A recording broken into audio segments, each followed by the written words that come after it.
요한복음 4장 6절부터 24절까지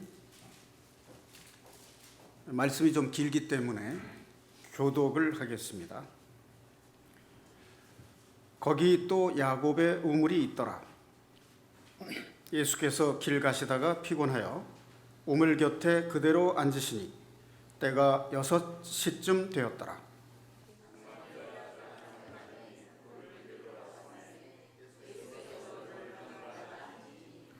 이는 제자들이 먹을 것을 사러 그 동네에 들어갔음이러라.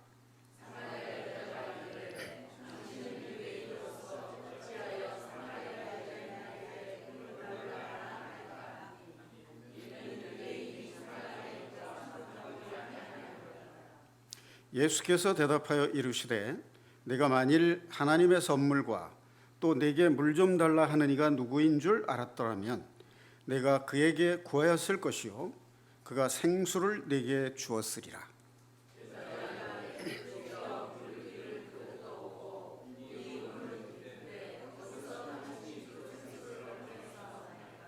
우리 조상 야곱이 이 우물을 우리에게 주셨고 또 여기서 자기와 자기의 아들들과 짐승이 다 마셨는데 당신이 야곱보다 더 크니이까?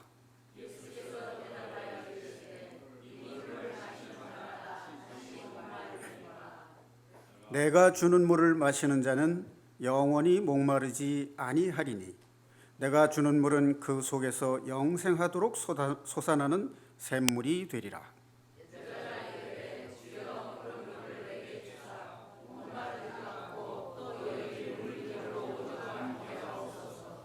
이르시되 가서 내 남편을 불러오라.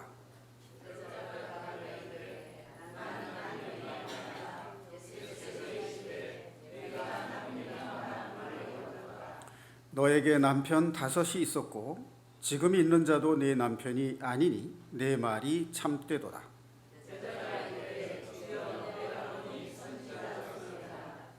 우리 조상들은 이 산에서 예배하였는데 당신들의 말은 예배할 곳이 예루살렘에 있다 하도이다.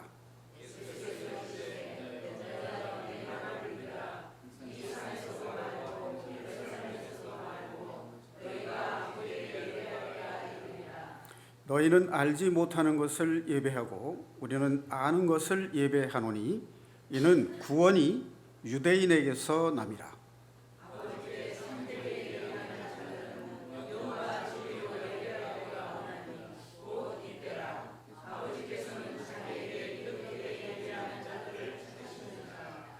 하나님은 영이시니 예배하는 자가 영과 진리로 예배할지니라. 아멘. 네, 26절까지 2절 더 봉독하겠습니다.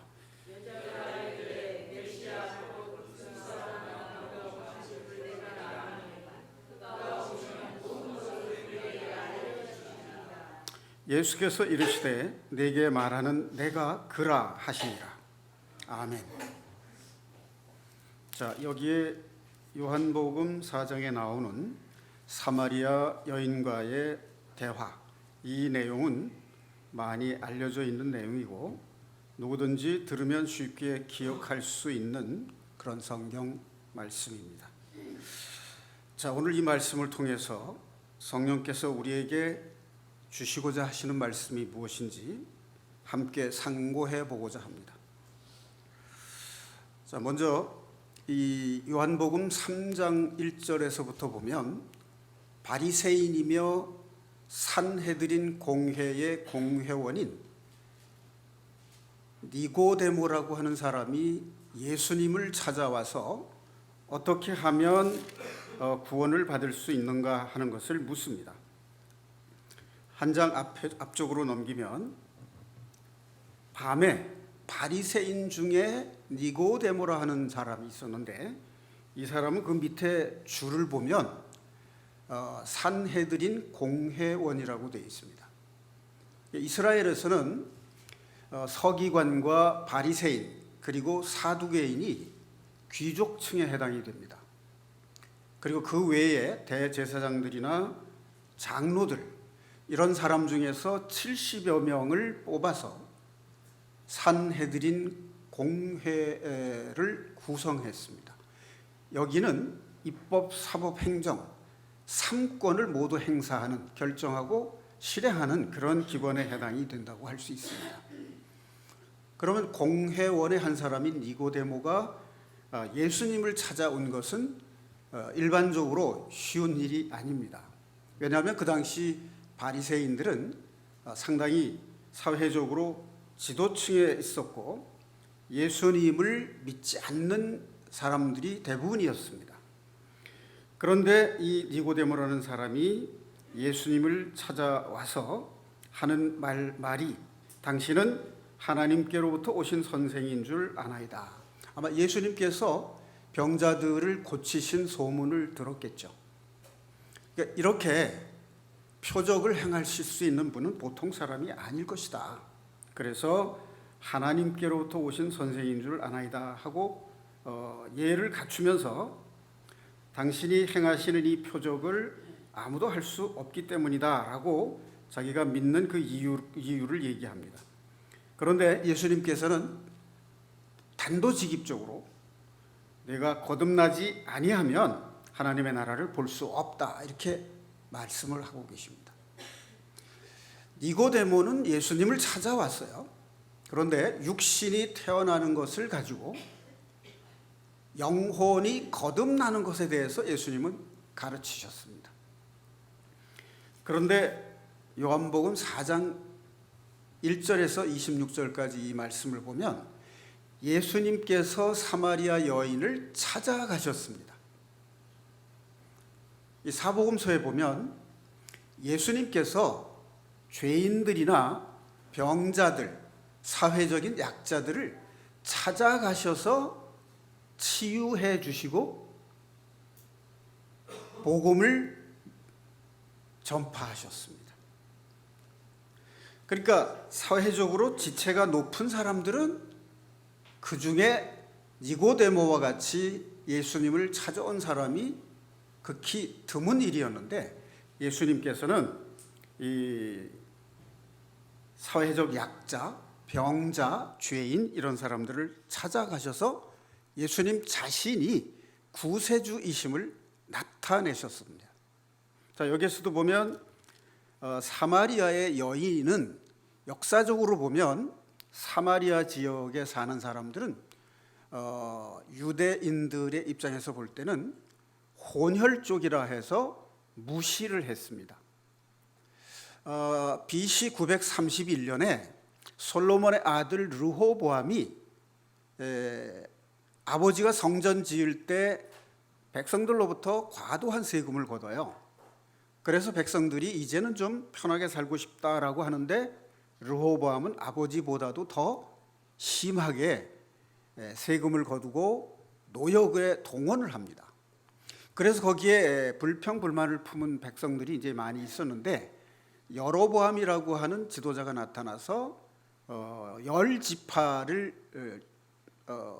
대표해서 사마리아 땅에 수도를 정하고 나라가 남북으로 갈라지게 됩니다. 북쪽에는 이스라엘, 남쪽에는 유다, 이렇게 두 개의 나라로 갈라지게 됩니다. 그리고 722년에는 북이스라엘이 아수르에게 멸망을 당해요. 살만에셀이라고 하는 왕이 이제 쳐들어와서 멸망을 당하게 되는데 이 사람이 이 사마리아 땅에 살고 있는 이스라엘 백성들을 아수르 땅으로 이주를 시키고 또 아수르 백성을 이 사마리아 땅으로 이주를 시켜가지고 혼합 족속을 만들었어요. 이제 그렇게 한 이유는 지배한 나라의 백성들이 반역하지 못하도록 하기 위해서 이제 그렇게 했습니다. 자, 그런데 이제 유대인들은 남쪽의 유다 지파와 베냐민 지파 두 지파가 남쪽 유다 왕국의 백성이 됐었습니다. 이게 이방인 족속과 혼합이 돼서 이방인의 피가 흐르고 있는 사람들은 엄밀한 의미의 유대인이 아니다. 이제 그렇게 해서 사마리아 지역에 살고 있는 북이스라엘 백성들을 멸시하고 핍박을 한 겁니다. 그러니까 이스라엘 그러면 이제 야곱의 12아들이 12지파가 돼서 이스라엘 전체 백성이 됐는데 그 중에 10지파가 북이스라엘이 됐고 남쪽에는 유다와 베냐민 지파만 남쪽 유다의 백성으로 된 겁니다. 그러니까 우리가 유대인 그러면 남유다 왕국을 가리키는 것이고 이스라엘 그러면 남북 이스라엘 전체를 가리키는 것이다. 이렇게 볼 수가 있습니다. 엄밀하게 말하면 북쪽 10지파를 이스라엘이라고 이렇게 얘기를 하고 일반적으로 우리 이방인들이 말할 때 이스라엘 그러면 이스라엘 전체 유다와 북사마리아 전체를 다 가리켜서 이스라엘이다 이렇게 말을 합니다. 자, 그런데 여기서 예수님이 사마리아 수가성이라고 하는 수가라고 하는 마을 동네에 들어가셨는데 거기에 이제 야곱의 우물이 있었다. 그러니까 야곱의 아들 중에서 요셉이 있죠. 그 요셉의 아들 두 아들 중에 므낫세와 두 아들이 할아버지 야곱의 축복을 받아서 굉장히 많은 지역을 차지하는 복을 누리게 되죠. 그래서 이제 북쪽 이스라엘을 가리킬 때에는 요셉의 두 아들 이름을 가리켜서 북이스라엘을 대표하는 말로 사용하기도 합니다. 자, 이 예화에서 우리가 주목해야 될 부분이 뭐냐면 예수님과 사마리아 여인과의 대화에서 그 사마리아 여인이 예수님을 어떻게 대하고 있는가, 그리고 예수님과 대화를 나누고 있을 때 사마리아 여인의 그 심리적인 상태는 어떤 것이었는가 하는 것을 우리가 살펴봐야 됩니다. 여기에 보면 우선 6절에 6시쯤 때가 6시쯤 됐다 할 때 이 6시는 유태인 시계로 하면은 정오 낮 12시가 됩니다. 유태인들은 시간을 따질 때 아침 6시부터 시작을 해서 1시간씩 계산을 해서 저녁 때까지 이제 해가 질 때까지를 12시간으로 나누고 밤의 시간은 다시 계산을 합니다. 그러니까 아침 6시부터 시작해서 6시가 되니까 정오, 낮이 되죠. 근데 보통 우리가 어렸을 때 보니까 우리 옛날에 우리 마을에 이제 수도 시설이 없을 때 우물에 있을 때 아침에 주로 물을 기르러 가죠. 정오에 물 기르러 가는 주부는 거의 없습니다. 그렇다면 이것은 뭘 의미하느냐면 이 여인은 다른 사람들의 시선을 피해서 낮 정오 12시에 물 기르러 갔다, 그런 얘기입니다. 자, 예수님이 피곤하셔서 그 우물 곁에 앉으셔서 사마리아 여자한테 물을 좀 달라고 말씀을 하십니다. 그랬더니 그 여인이 뭐라고 하느냐면 당신은 유대인인데 어찌하여 사마리아 여인이 나에게 물을 달라 하느냐. 조금 전에 말씀드린 것처럼 유대인들이 사마리아인들을 무시하고 멸시하고 있는데 당신은 유대인인데 어떻게 나한테 물을 달라고 하느냐, 이렇게 경계하는 태도로 대응을 합니다. 아마 여러분들도 낯선 사람이 말을 걸어오면 일단은 마음을 열지 않고 경계하는 태세로 대꾸를 하게 되죠. 자, 그런데 예수님이 또 뭐라고 얘기를 하냐면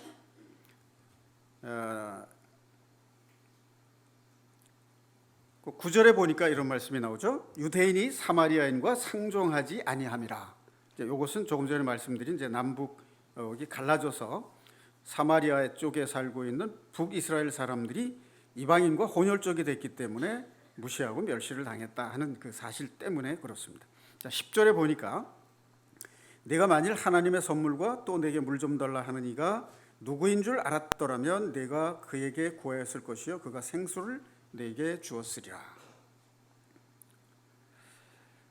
자, 여기 그 생수는 야곱의 우물하고 비교가 되죠. 그러니까 니고데모에게는 육신의 태어남을 가지고 영혼의 거듭남을 말씀하셨다면 사마리아 여인에게는 우물물을 가지고 영원한 생명을 주는 생명수에 대한 말씀을 깨우쳐 주시는 대목이라고 할 수 있습니다. 자, 그런데 사마리아 여인이 예수님을 대할 때 그 호칭이 변화되고 있는 걸 볼 수 있어요. 처음에는요, 당신은 9절에 보면 당신은 유대인으로서 이렇게 말을 했죠. 그런데 11절에 보면 여자가 이르되 주여 이렇게 말을 해요. 주여 하는 말을 이제 영어로 번역하면은 sir라고 하는 거죠. yes sir 할 때, 그러니까 선생님 그런 정도의 상대를 존칭하는 그런 표현이라고 할 수 있습니다. 그러니까 히브리에서는 랍비여라고 말하죠. 선생님이요. 물론 이제 랍비는 그냥 선생님이라는 말보다는 훨씬 깊은 의미가 있습니다.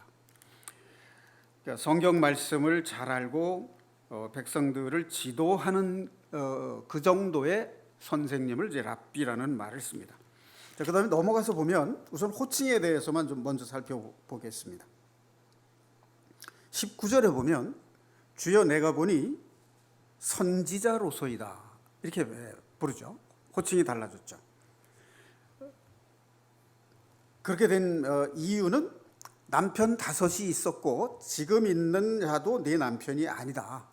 그래서 그 여인이 아무도 모르는 비밀을 예수님이 알고 계셨기 때문에, 이런 정도의 사람을 꿰뚫어 보고 비밀을 알 수 있는 분이라면 이분은 보통 사람이 아니라 비범한 사람이고 권능과 권위와 능력이 있는 분이다 라고 여겨져서 선지자로서이다 이렇게 말을 합니다. 그 다음에 25절과 26절에 보면 여자가 이르되 메시아 곧 그리스도라 하는 이가 오실 줄을 내가 아노니 그가 오시면 모든 것을 우리에게 알려주시리이다. 예수께서 이르시되 내게 말하는 내가 그라 라고 말을 합니다. 그래서 예수님이 자신을 구세주로서 오신 자신을 그 사마리아 여인, 즉 멸시받고 있는 사마리아의 그 평범한 여인에게 구세주로서의 예수님이 자신을 나타내시는 대목으로 이렇게 볼 수가 있습니다. 자, 여러분들이 만약에 낯선 사람이 와서 여러분들에게 물을 좀 달라라고 말을 했다면 우리는 어떤 자세를 취했을까요?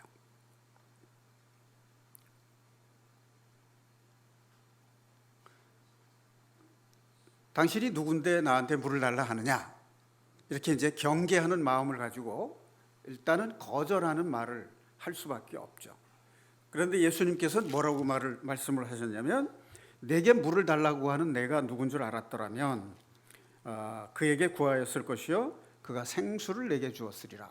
여기서 바로 우물물에서 목마르지 않는 생수로 넘어갑니다. 예수님께서 이제 비유를 하시죠. 자, 이 생수에 대한 말씀은 성경 여러 곳에서 우리가 찾아볼 수 있습니다. 첫 번째는 에덴 동산에서 흐르던 4개의 강이 있었죠. 이 4개의 강물이 모든 식물과 생물들이 생명을 유지하는 생명의 근원이었다라고 하는 것을 알 수 있습니다. 자, 그다음에 또 성경에 보면 에스겔서 47장 10절에 보면 성전에서 생수가 흘러서 척박한 땅이 소생되는 환상을 보는 이야기가 나오죠. 그 다음에 이사야서 55장 1절에 보면 너희 모든 목마른 자들아 물로 나오라 그런 말씀이 있고, 계시록 21장 6절에도 보면 내가 생명수 샘물을 목마른 자에게 값없이 주리니 이런 말씀이 있고요. 요한복음 7장 37절 39절에서도 보면 누구든지 목마르거든 내게로 와서 마시라. 성경의 이름같이 그 배에서 생수의 강이 흘러나오리라. 이렇게 말씀하는 대목이 있습니다. 그래서 여기 요한복음 4장 10절에 나오는 이 생수가 무엇을 의미하는지 하는 말씀들이 성경 여러 곳에 나와 있습니다. 누가복음에 보면 이것을 가리켜서 성령이라고 이렇게 말씀을 하고 있죠. 자, 우리 인생을 살아갈 때 우리가 세상을 살아갈 때 어려운 고달픈 일들과 어려운 일들이 종종 나타납니다. 하나의 장애물을 뛰어넘어가면 또 다른 장애물이 나오는, 마치 인생은 장애물 경기를 하는 것과 같다고 할 수 있습니다. 자, 그런데 그러한 문제들을 우리가 어떻게 해결하려고 하느냐 하면, 첫째는 건강해야 되고, 두 번째 이 세상에서 우리가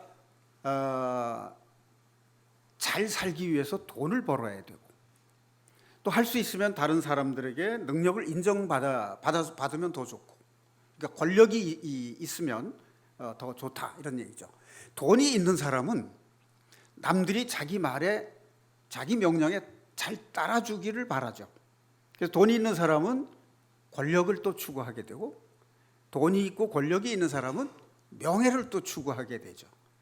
바로 이것이 말하자면 세상이 주는 물이다, 이렇게 볼 수가 있죠. 그런데 이런 물을 마시고자 하면, 마시고 나면 또 다시 목이 마르고 갈증이 나게 된다는 거죠. 우리가 얼마만큼의 돈을 벌면 행복할 것 같지만, 벌고 나면 그것은 이미 목표를 달성했기 때문에 나에게 기쁨을 더 이상 주지 못하는 거예요.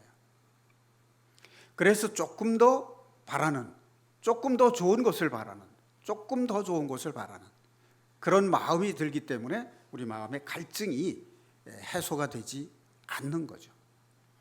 자, 그런데 여기서 말씀하는 예수님께서 주시는 생명수, 즉 성령이 우리 마음에 부은 바가 되면 우리는 하나님이 주시는 만족과 안식을 누릴 수 있게 된다는 것이죠. 자, 그래서 여기 여인이 주여, 물을 기를 그릇도 없고 우물이 깊은데 어떻게 생수를 얻겠사옵나이까? 당신이 야곱보다 더 크니이까? 이렇게 묻습니다. 이 여인은 북이스라엘 야곱의 10지파의 후손이고 야곱의 후손이다 이거죠. 그 야곱의 후손이라고 하는 것은 나도 이스라엘 사람이다라고 하는 자부심을 나타내는 겁니다. 그러니까 우리가 사람을 대할 때, 사람과 사람 사이에 대화를 하거나 대인 관계를 할 때 우리가 상대방을 의식하면서 자기 나름대로의 자부심을 가지고 있습니다. 다시 말하면 상대방 못지않은 나만의 자부심을 가지고 있다는 그런 의식을 내면에 가지고 있다는 거예요. 자, 그런데 그런 마음을 가지고 있을 때 상대방의 말을 어떻게 알아들을 것이냐 하는 것이죠. 14절에 보면 내가 주는 물은 영원히 목마르지 아니하리니 그 속에서 영생하도록 솟는 샘물이 되리라. 이 말씀을 할 때 이 여인은 그 말씀 속에서 이 지금 자기와 말을 나누는 사람이 누구인지를 모르는 상태에서 그 사람의 말 속에 뭔가 모르는 권위와 능력이 있다는 것을 느끼게 됩니다. 이게 다른 말로 바꾸면 예수님의 말씀 속에서 하나님의 음성을 듣고 있다는 거예요. 자, 그렇다면 우리가 어떤 사람과 대화를 나눌 때 그 사람의 말에서 하나님의 음성을 들을 수 있느냐 하는 거죠. 보통 우리가 믿는 사람 사이에 이제 교제를 하잖아요. 말씀으로. 성경 말씀을 가지고 교제를 할 때 상대방의 말 속에서 성령이 하시고자 하는 말씀을 내가 깨달아서 들을 수 있느냐 하는 거죠. 어떤 마음의 상태가 될 때, 어떤 심리 상태가 될 때 그럴 수 있느냐 하는 겁니다. 내가 상대방보다 아는 게 더 많다, 내가 상대방보다 더 똑똑하다, 그런 생각을 가지고 대화를 나누게 되면 그 사람으로부터 배우지 못합니다. 자기가 알고 있는 것을 가르쳐 주려고 그러는 거죠. 가르쳐 주려고 할 때는 상대방으로부터 배우기가 어렵다는 거죠. 그러니까 여기 여인의 이 심리 상태는 예수님이 영생하도록 샘솟는 샘물을 주리라 하는 그 말씀에 그냥 믿음이 간 거예요. 그 말씀 속에서 하나님의 음성을 듣는 겁니다. 그래서 자신을 낮추는 거예요. 이 말은 무슨 얘기냐면 우리가 삶 속에서 하나님의 음성을 듣고 예수님을 인격적으로 만나기 위해서는 내가 낮아져야 된다라고 하는 겁니다. 겸손한 마음으로 하나님의 음성을 구하는 자세를 가질 때 답을 얻을 수 있게 된다는 것입니다. 자, 그 다음에 18절에 보면 남편 5이 있었는데 지금 있는 자도 남편이 아니다, 이런 말씀을 지적을 합니다. 자, 여러분들은 이 부분을 읽을 때 이 여인이 어떤 여인일 것이다 라고 추측이 됩니까? 저는 성경을 잘 모를 때 이 여자가 상당히 타락한 여자가 아닌가, 이제 그런 생각을 했어요. 그런데 이 부분이 어디하고 연결이 되냐면 마태복음에 하고 연결이 됩니다. 마태복음에 보면 사두개인들이 부활을 부인하면서 예수님을 시험하기 위해서 예수님께 묻습니다. 모세율법에 보면은 형제 중에 한 사람이 아들이 없이 죽게 되면 동생이 그 여자를 아내로 삼아서 아들을 낳아 형의 상속자로 삼게 하라 하는 그 고엘법이라는 게 있어요. 더 정확하게 말하면 계대 결혼법이라는 게 있습니다. 그런데 이제 사두개인들이 예수님께 시험한 것이 뭐냐면 그 둘째도 죽었다는 거죠. 그러면 셋째가 또 그 형수를 아내로 삼아서 아들을 낳아줘야 되는데 아들을 낳지 못하고 칠형제가 다 죽었다. 그러면 하늘나라에 간 뒤에 그 여자는 누구의 아내냐, 이렇게 시험에서 묻는 장면이 나와요. 그 대목과 이 말이 연결이 되는 것입니다. 그런데 예수님이 말씀하시기를 사두개인들에게 천국에서는 결혼하는 것이 없다, 그래서 누구의 아내라고 할 필요가 없다, 이렇게 말씀하시는 대목이 있습니다. 자, 고엘법이라는 게 뭐냐면 신명기 25장, 레위기서 25장에도 이 고엘법이 나옵니다. 레위기서에는 뭐가 나오냐면 어떤 사람이 문제가 있어서, 집안에 문제가 있어서 땅을 팔거나 집을 팔게 됐을 때 본인의 능력으로 그것을 되찾아올 수 없으면 형제나 가까운 친척 중에서 대신 돈을 주고 그것을 물러오는 그런 법을 하나님이 명령을 하셨어요. 그런 규례를 주셨어요. 그게 왜 그런 규례를 주셨냐면 12지파에게 땅을 골고루 나눠 주셨잖아요. 그런데 살다 보면 뭐 병이 들 수도 있고 아들이 결혼을 하거나 이래서 빚을 지고 이럴 수가 있어요. 그래서 땅의 일부를 이제 팔게 되면 그 땅을 찾아오지 못하면 그 지파의 재산이 다른 지파로 넘어가게 되는 거예요.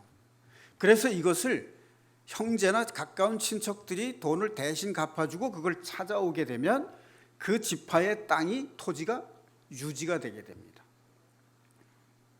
근데 본인의 능력으로 찾을 수 없고 물을 수 없고 친척 중에서도 그것을 해줄 사람이 없을 때는 50년이 지나면 그냥 돌아오게 되는 법이 있어요. 그걸 희년이라고 그래요. 희년. 그런데 그 고엘법 중에서 조금 전에 얘기했던 이제 아들을 낳지 못하고 죽은 형제를 대신해서 아들을 낳아주는 것을 가리켜서 계대 결혼법. 계는 이을 계제죠. 대를 잇는 결혼법이다 하는 것이죠. 그것도 각 지파의 상속자를 유지시키기 위해서 하나님이 규례로 주신 겁니다.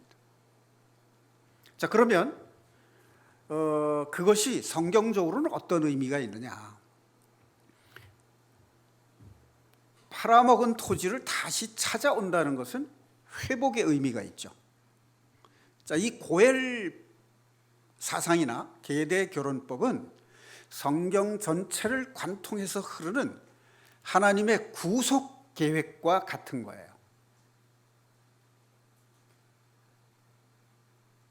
그러니까 여기에 예수님이 사마리아 여인을 구원하시기 위해서 이 말씀을 하셨다는 것입니다. 이해가시죠? 자, 그렇다면 만약 낯선 사람이 나에게 물을 달라고 하면서 영원히 목마르지 않은 물을 주겠다라고 말을 해서 비범함을 느끼게 했는데 그 사람이 나의 숨기고 싶은 비밀을 알고 있었다면 여러분들은 어떻게 반응을 할 수 있을까요? 어떤 마음의 상태가 될까요? 왜 남의 비밀을 들춰내느냐라고 반항하시겠습니까? 아니면 그 사람 앞에 나의 문제를 내놓고 도움을 구하시겠습니까? 네. 기분 나빠서 반항을 하면서 거절을 하게 되면 구원의 기회를 잃어버리게 되는 거죠. 그런데 이 여인은 겸손하게 자신을 낮췄습니다. 당신은 분명히 선지자로서이다. 그러면서 묻는 말이 예배에 대해서 묻습니다. 자, 우리 조상들은 이 산에서 예배하였는데 당신들의 말은 예배할 곳이 예루살렘에 있다 하더이다. 자, 이 여로보암이 북쪽 사마리아 땅에 북이스라엘을 세웠잖아요. 그래서 이 북이스라엘 백성들이 예루살렘으로 제사를 드리러 가고 예배를 드리러 가면 백성들을 빼앗길까 봐 북쪽에다가 그리심 산에다가 단을 세우고 거기서 예배를 하게 했다 이 말이죠. 이것은 하나님의 명령을 어긴 것이죠. 그리고 더 나아가서는 레위인 중에서만 제사장을 세울 수 있도록 규례를 주셨는데 누구든지 제사장이 되겠다고 원하는 사람은 제사장을 시킨 거예요. 이런 잘못된 관행이 북이스라엘 쪽에서 만연했습니다. 그래서 소위 제사장들이나 올바른 예배를 드리고자 하는 사람은 남쪽 유다 땅으로 넘어왔어요. 자, 이 역사적인 상황을 보면 북이스라엘 왕국은 이방 민족과 혼혈돼서 우상을 숭배할 수밖에 없는 상황이 된 거죠. 그래서 BC 931년에 남북으로 갈라졌는데 722년에 멸망을 했으니까 약 210년 정도 나라가 유지돼 왔었다라고 할 수 있습니다. 그런데 남쪽 유다는 586년, BC 586년에 망했어요. 그러니까 남쪽 유다는 히스기야 왕이 중흥을 하면서 역사가 더 계속되어 가지고 136년 정도 더 북이스라엘보다는 그 나라를 더 계속해서 유지하게 됩니다. 그런데 남쪽 유다는 바벨론 느부갓네살 왕에게 멸망을 당하죠. 그래서 70년 동안 포로 생활을 하다가 그 후손들이 돌아오게 됩니다.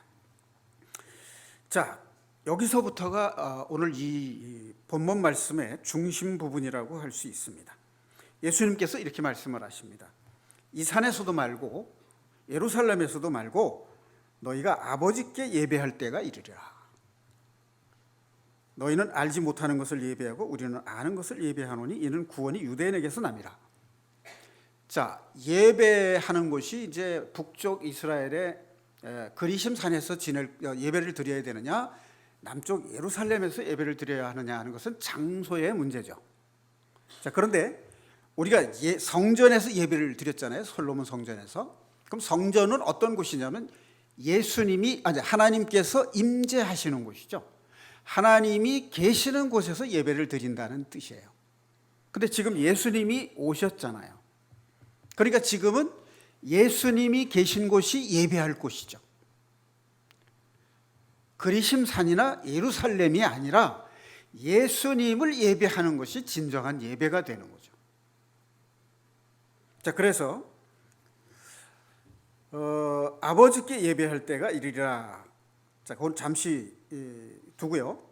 너희는 알지 못하는 것을 예배하고 우리는 아는 것을 예배한다. 이 말이 무슨 말이냐면 바로 뒤에 나오는 구원이 유대인에게 있다. 유대인에게서 나온다. 그 말이죠. 북이스라엘 사람들이 그리심산에서 예배 드리는 것은 구원이 어디에서 나오는지 모르고 드리는 예배다. 그 말이에요. 그럼 예루살렘에서 예배를 드리는 유다인들은 유다의 후손 중에서 다윗이 나오고 다윗의 후손 중에서 예수 그리스도가 나오게 되고 그가 바로 우리를 구원하실 분이다라고 하는 것을 말하는 거죠. 그러니까 예배는 구원을 해주실 구원자이신 예수님께 예배하는 거지 장소가 문제가 아닌 것이다 그 말이에요. 우리는 두세 사람이 기도하는 곳에 성령이 함께 하신다. 그것이 바로 예배하는 곳이다. 이런 뜻이 되는 거죠. 자, 넘어가서요. 아버지께 참되게 예배하는 자들은 영과 진리로 예배할 때가 오나니 곧 이때라. 이때는 어느 때입니까? 예수님이 오신 때잖아요. 창조자이신 예수님이 구원자로 지금 오신 거예요. 지금이 예배할 때예요. 그런데 재림하시는 예수님은 심판자로 오시는, 왕으로 오시는 분이고 심판자로 오시는 분입니다. 하나님은 영이시니 예배하는 자가 영과 진리로 예배할지니라. 요 전의 번역은 신령과 진정으로 예배할지니라 이렇게 되어 있는데 개역 개정에서는 이걸 이제 수정을 해서 영과 진리로 예배할지니라 이렇게 번역을 했는데 이 번역이 정확한 번역입니다. 자, 그러자 여자가 이르되 메시아 곧 그리스도라 하는 이가 오실 줄을 내가 아노니 그가 오시면 모든 것을 우리에게 알려주시리이다. 예수께서 이르시되 내게 말하는 내가 그라. 그래서 예수님을 구세주로 구원자로 깨닫는 사람, 그 마음을 가진 사람이 바로 인격적으로 예수님을 만난 사람이고 인격적으로 예수님께 예배할 수 있는 사람이다라고 하는 것입니다. 자, 이 영과 진리로 예배할지니라 하는 말씀과 가장 잘 연결될 수 있는 말이 로마서 12장 1절 말씀이죠. 자, 한 절 찾아보겠습니다. 로마서 12장 1절 말씀.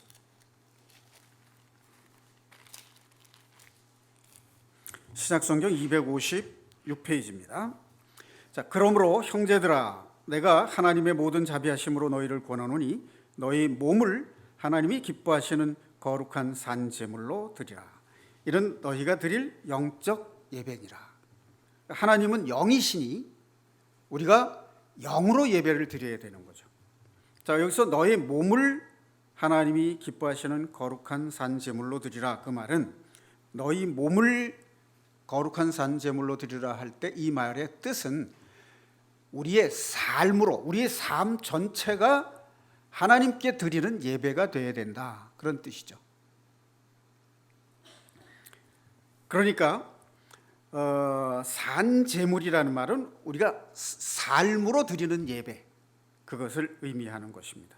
그것을 조금 풀어서 설명하는 말이 2절에 나오는 말씀입니다. 너희는 이 세대를 본받지 말고 오직 마음을 새롭게 함으로 변화를 받아 하나님의 선하시고 기뻐하시고 온전하신 뜻이 무엇인지 분별하도록 하라. 자, 이것이 진정한 예배다, 그런 뜻입니다. 자, 이 하나님은 공의의 하나님이고 사랑의 하나님이라 이렇게 말씀을 하죠. 그러니까 우리가 예배할 때는 하나님의 공의를 지키는 자라야 되고 하나님의 사랑을 받아들이고 또 형제를 사랑하는 그 마음으로 사는 삶, 그것이 삶으로 드리는 예배다. 그렇게 말씀을 요약할 수가 있습니다. 에베소서 4장 22절에서부터 24절에 보면 옛사람을 벗어버리고 새 사람을 입으라, 그런 말씀이 있죠. 구습을 따라 사는 옛사람을 벗어버리고 하나님의 진리를 따라 사는 새 사람을 입으라는 것입니다. 그 밑에 보면 구체적으로 어떤 말이 나오냐면 거짓을 말하지 말라는 거죠. 참다운 말을 하라. 그 다음에 쓸데없는 말이나 더러운 말을 하지 말고 덕을 세우는 말, 선한 말을 하라. 그리고 소금과 같은 말을 하라는 거죠. 소금처럼 맛을 내는 말을 하라. 그러니까 쓸모가 있고 유용한 말을 하라 하는 그런 말씀이 있습니다. 또 로마서 6장에 보면 옛사람을 십자가에 못 박으라 그런 말씀이 있죠. 자, 그리고 마태복음 5, 6, 7장의 산상수훈에서 보면 지난 주일 설교에서도 나왔습니다만은 구제할 때나 기도할 때나 금식을 할 때에 바리새인들처럼 형식적으로 하지 말고 진심으로 하라 그런 말씀이죠. 그러니까 형식주의로 예배하지 말고 진심으로 예배하라. 그 다음에 자기 의를 버리라. 자기 의를 드러내는 마음을 가지고는 하나님이 기뻐하시는 예배를 드릴 수가 없다 그런 말씀이죠. 로마서 10장 2절에 보면 유대인들이 하나님께 열심히 있으나 하나님의 의가 뭔지 모르고 자기 의를 내세우려고 힘써 하나님의 의에 복종하지 않았다 그런 말씀이 있습니다.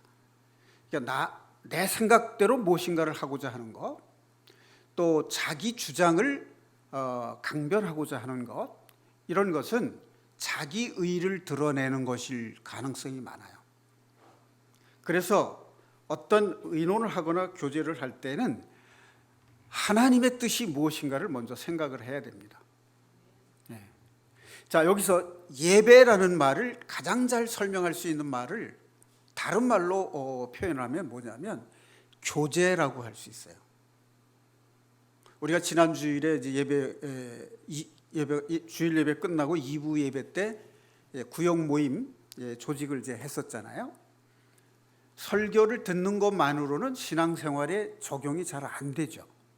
그래서 어떤 모양으로든지 함께 모일 수 있는 형제 자매들이 모여서 말씀으로 교제를 하고 삶 속에서 자기가 어떤 실수를 통해서 새로운 말씀을 깨닫고 하나님의 말씀으로 살아갈 수 있게 됐는가를 증거하는 것.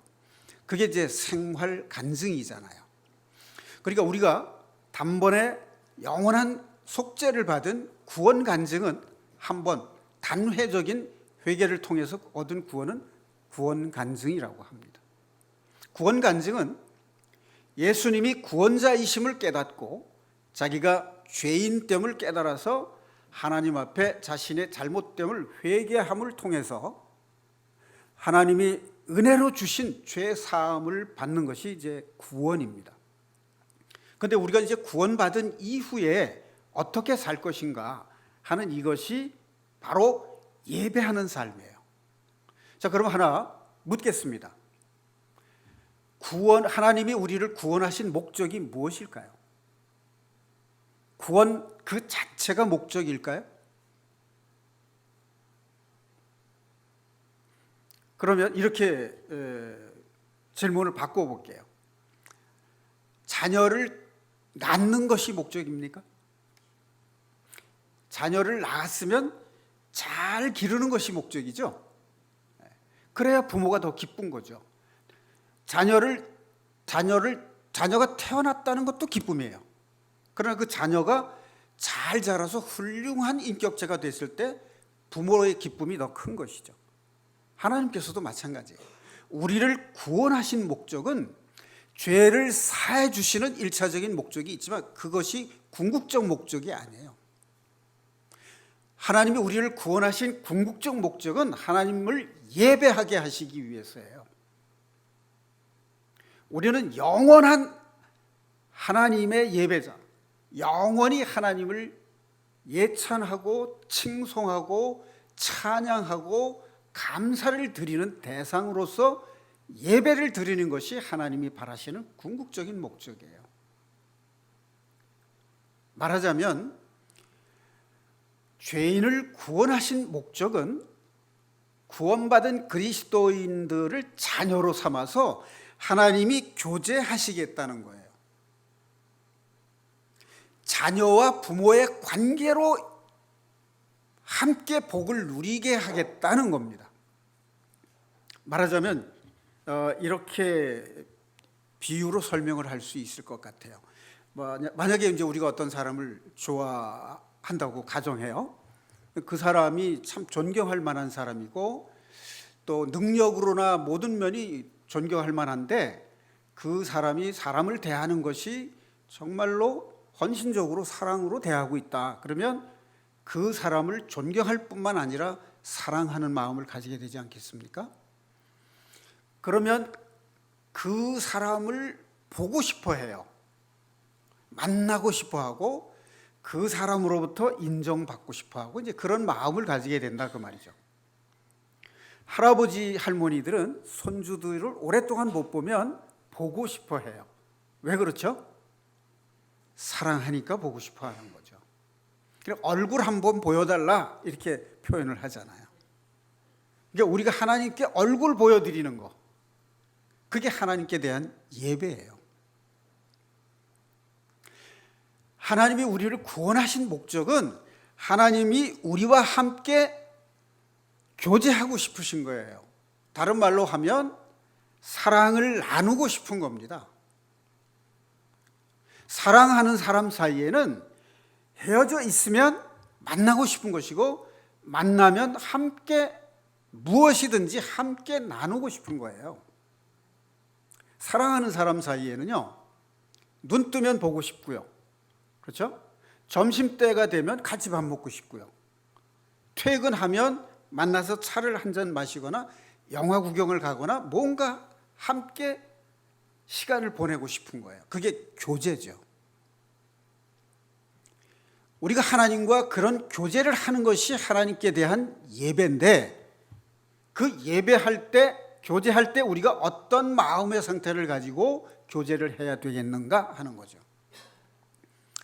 하나님은 선을 생각하시는데 우리가 선한 것을 생각지 않고 딴 생각을 한다 그러면 어떻게 될까요? 이 교제가 즐겁고 기쁜 교제가 될까요? 안 되죠? 그럼 내가 좋아하는 사람이 나하고 대화를 하는데 딴 마음을 품고 있다. 그럼 내가 기쁠까요? 그렇지 않겠죠. 내가 무엇인가 하고자 하는 뜻을 가지고 있는데 내 뜻과 다른 뜻을 가지고 있어요. 그러면 그 교제가 즐겁고 기쁜 교제가 되겠느냐 하는 거죠. 그렇지가 못한 것이죠. 그러니까 하나님과의 교제, 하나님을 예배한다는 것은 우리가 하나님의 생각과 같은 생각을 해야 돼요. 그리고 하나님의 마음을 품어야 돼요. 그리고 하나님의 뜻이 무엇인지를 분별해서 그 하나님의 뜻이 나의 뜻이 되어야 되는 거예요. 자, 그렇다면 묻겠습니다. 어떻게 하면 하나님의 생각을 알 수 있을까요? 어떻게 하면 하나님의 마음을 품을 수 있을까요? 어떻게 하면 우리가 하고자 하는 것이 하나님의 뜻에 맞는 것인지 아닌지를 어떻게 알 수 있을까요?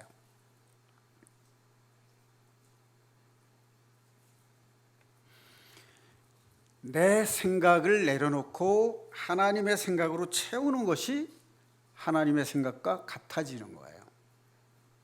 내 생각을 내려놓아야 됩니다.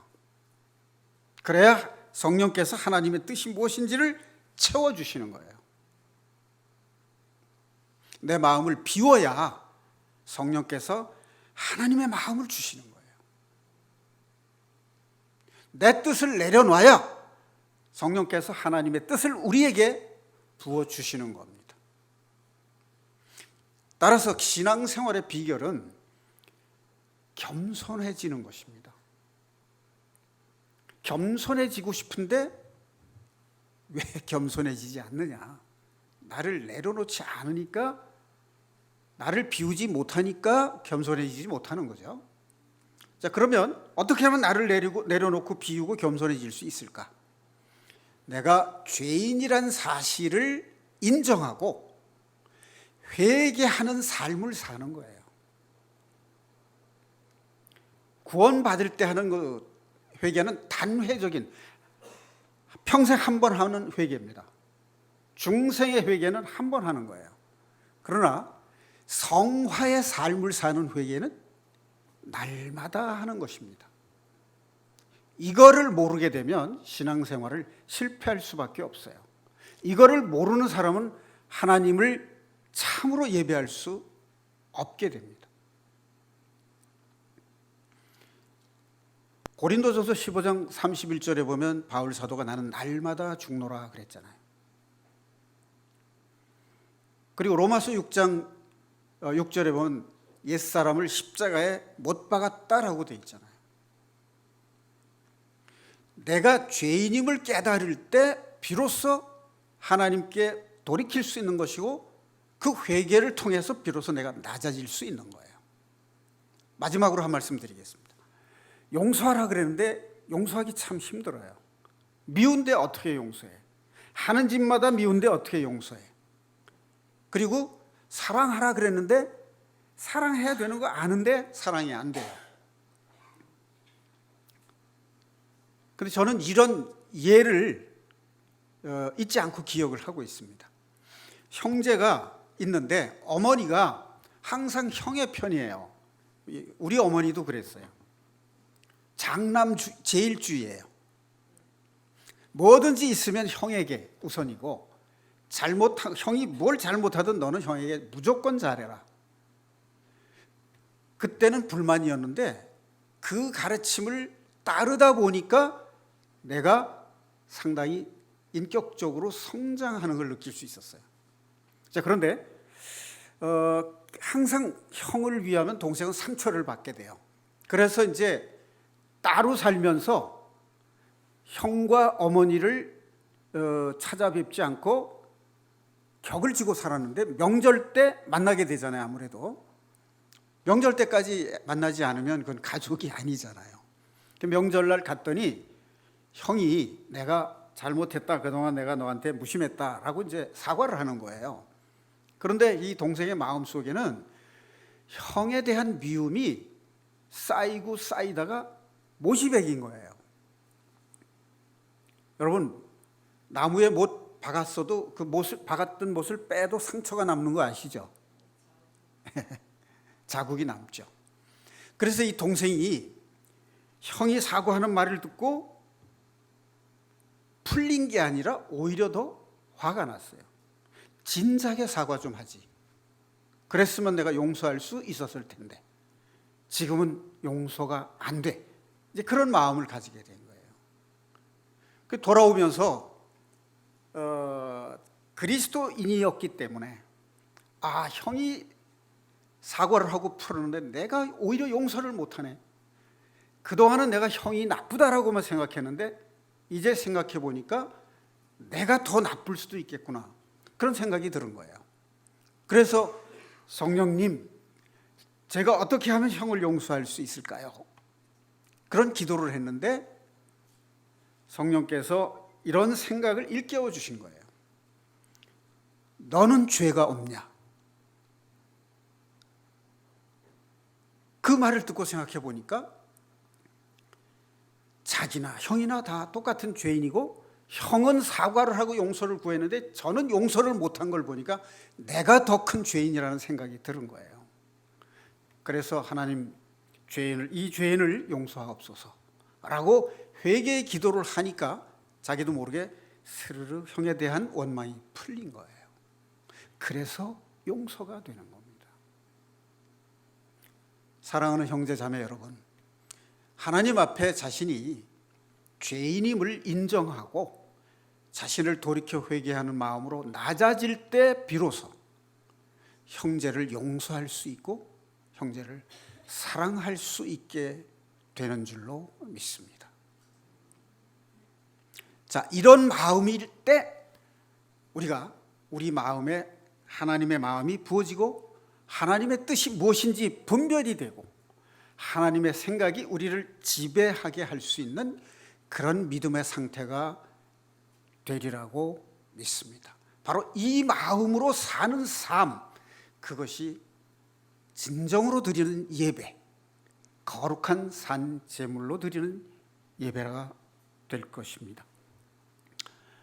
우리가 하나님의 말씀을 늘 우리의 생각과 마음 속에 새기고 간직함으로써 하나님의 말씀이 우리 삶 속에 능력으로 역사하셔서 우리가 하나님이 기뻐하시는, 하나님을 예배하는 진정한 영과 진리로 예배드리는 하나님의 자녀가 되고 하나님의 상속자가 될 수 있기를 주님의 이름으로 축원합니다.